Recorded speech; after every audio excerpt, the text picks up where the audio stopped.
Welcome to Relaxed Reddit Readings. Today we have 5 Reddit stories for you.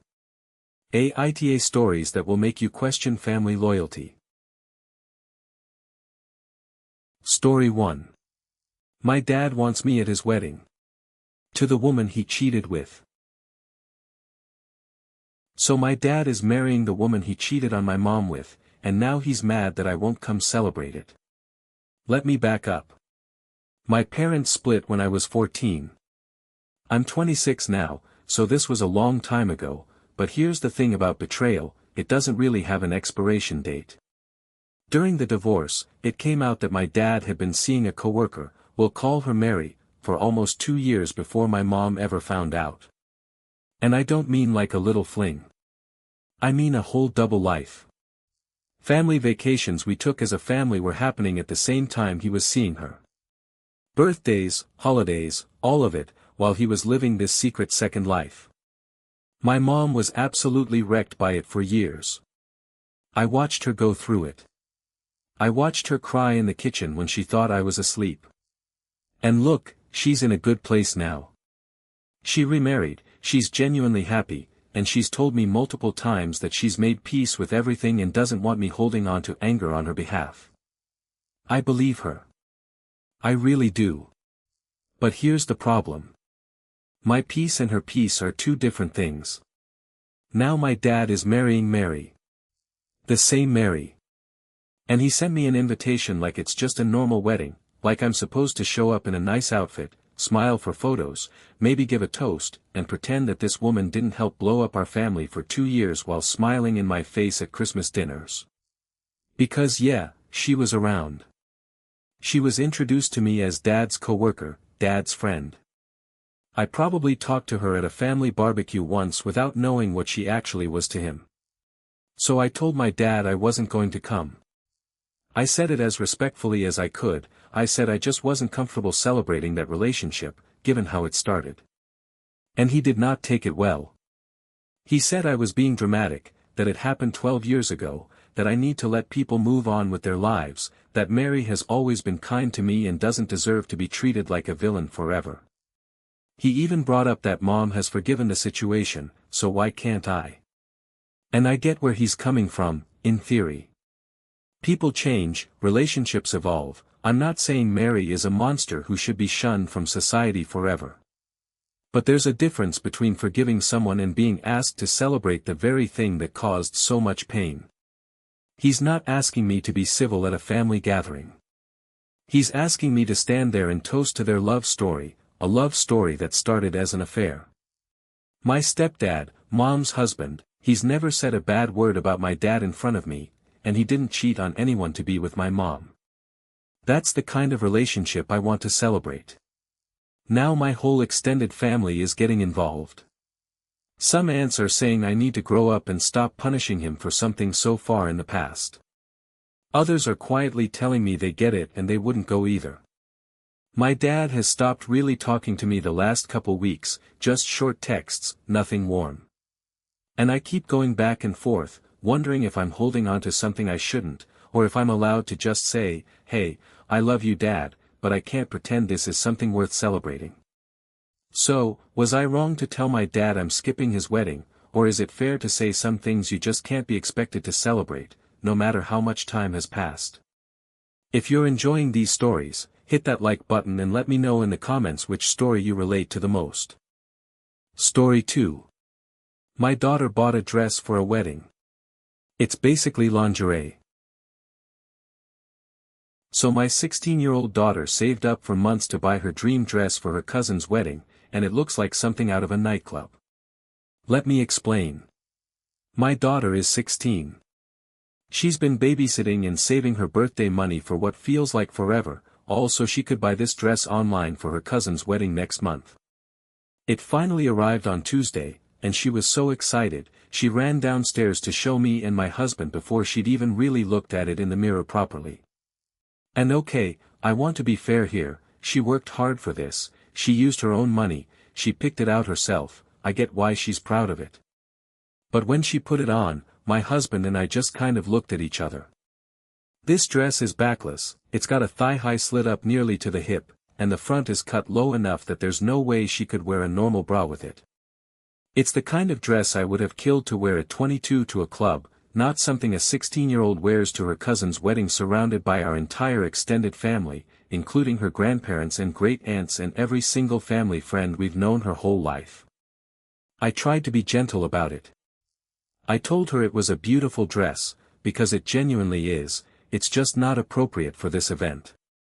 She immediately got defensive, said I was calling her a slut basically, which I never said, and that I don't trust her, and that this is her body and her money and she should get to choose what she wears. And look, I understand where she's coming from emotionally.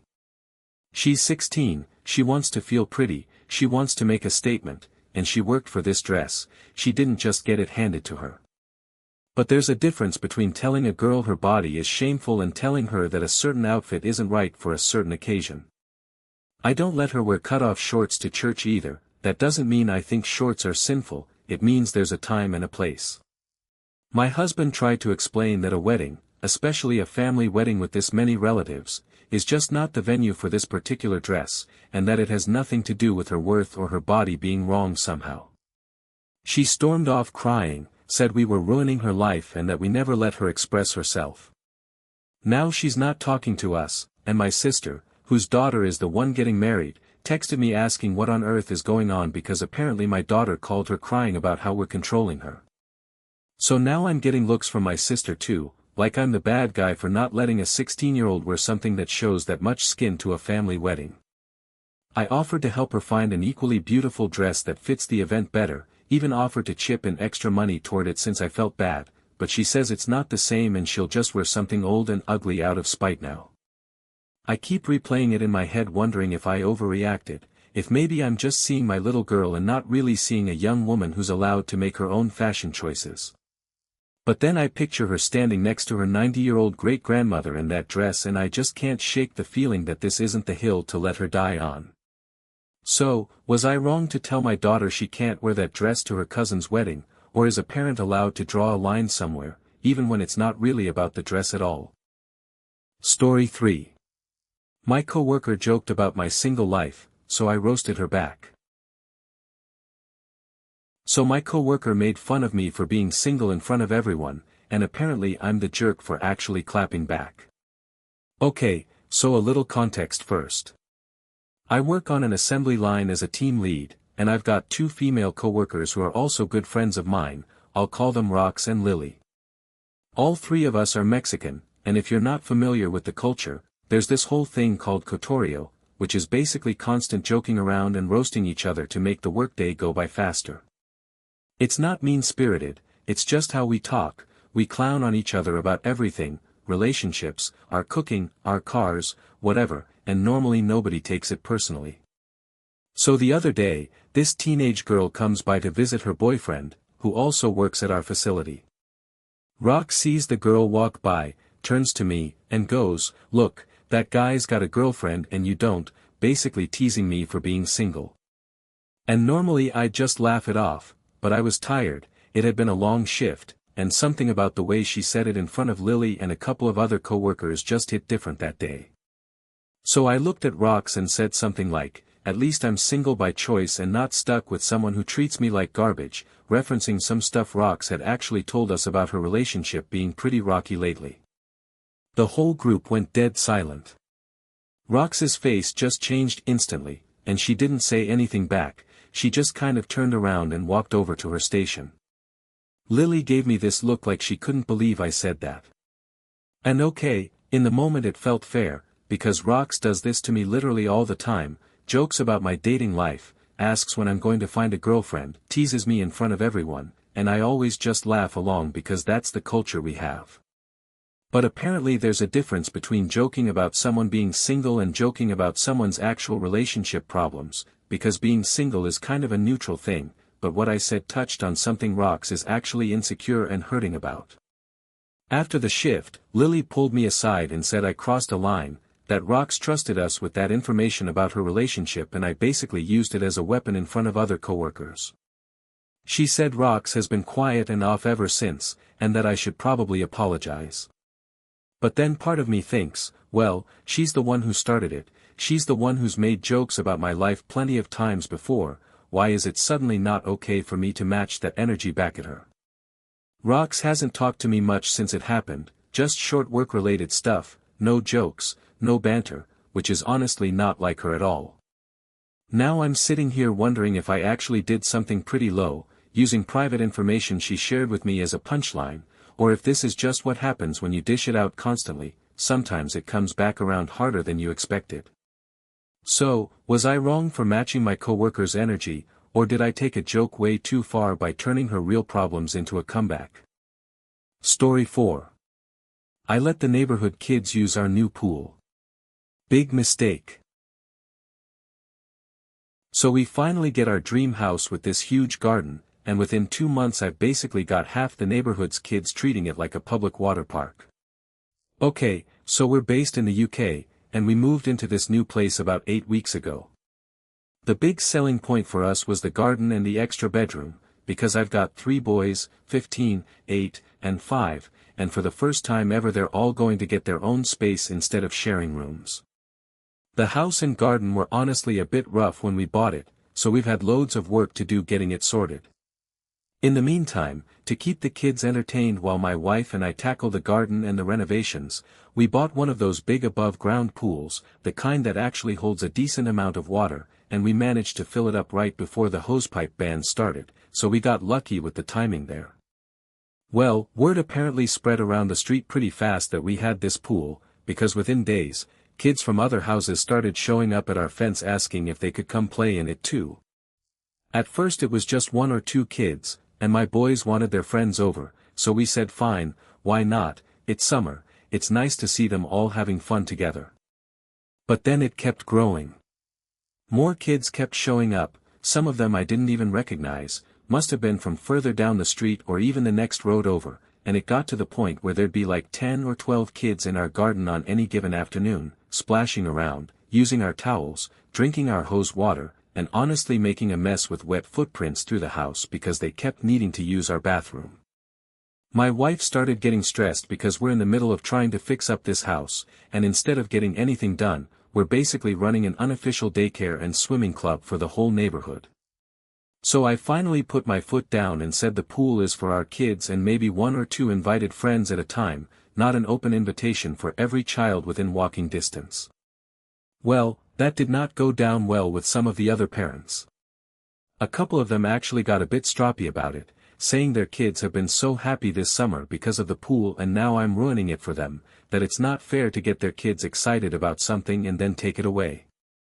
One neighbor even implied we were being stuck up, like since we just moved into a nicer house we think we're too good to share. But at the end of the day, this is our property, our water bill, our pool that we bought for our own kids, and we didn't sign up to be responsible for supervising every random child in the area. I feel for the kids, genuinely, I don't think any of this is their fault, they're just kids who found a fun thing and want to enjoy it. But I don't think my wife and I are the jerks for wanting some boundaries around our own home and our own summer. So, was I wrong for cutting off the open pool policy, or are some parents just a little too used to treating other people's generosity as a permanent arrangement? Story 5. My boyfriend keeps planning Japan trips. Without me. So my boyfriend of 5 years has tried to plan a trip to Japan 3 separate times, and every single time, he's planned it with his friends and never once with me. Let me just lay out the timeline here because it's honestly baffling when you see it all together. Me and my boyfriend, we'll call him Bob, have been together for almost 5 years now. Since 2020, so for the better part of half a decade, Bob has been trying to plan this big trip to Japan with his friend group. And it has fallen through 3 separate times because his friends keep bailing for one reason or another, money, work, life stuff, totally normal reasons for a group trip to fall apart. But here's the thing, every single time he's tried to plan this, I have told him, clearly and directly, that I would absolutely love the chance to go to Japan with him. I've brought it up so many times over the years. And every single time, he just brushes past it, changes the subject, or gives some vague excuse about why it wouldn't work with just the 2 of us. When I press him on why he won't even consider planning a trip with me instead of his friends, the only reason he's ever given is that he's worried I would pull out last minute, and that would ruin the whole trip for him. Which, first of all, I have never once bailed on a trip or a commitment with him in 5 years, so I don't even know where this fear is coming from. And second, even if that were a real concern, that feels like something you talk through with your partner, not something you use as a permanent excuse to never include her in a dream trip you've been chasing for 4 years. So recently, his friends bailed on attempt number 3, and instead of finally turning to me and saying, "Hey, let's just do this together, you and me," he started talking about trying to get the group back together for a 4th attempt sometime next year. And that's when I finally snapped a little. I sat him down and said, "Hey, this has been going on for years, I've told you repeatedly I want to experience this with you, and you have never once even entertained the idea. Can we please just talk about doing this together?" And he got defensive, said I was making a big deal out of nothing, that it's just a trip with his buddies and I shouldn't be so sensitive about not being included in every single thing he does. But this isn't every single thing. This is a specific trip to a specific country that I have expressed genuine interest in for years, and watching him try over and over to make it happen with everyone except me is starting to feel like a pattern I can't ignore. Some of my friends think I'm reading too much into it, that maybe he just has a specific vision of a guy's trip and it's not personal. But other friends think it's a huge red flag that after 5 years together, he won't even discuss a major trip with his own girlfriend, and instead keeps trying to make it work with friends who have proven 3 times over that they're not reliable. I brought it up again after this latest fall through, gently, and he got frustrated, said I was making him feel guilty and that I always turn his stuff into a fight.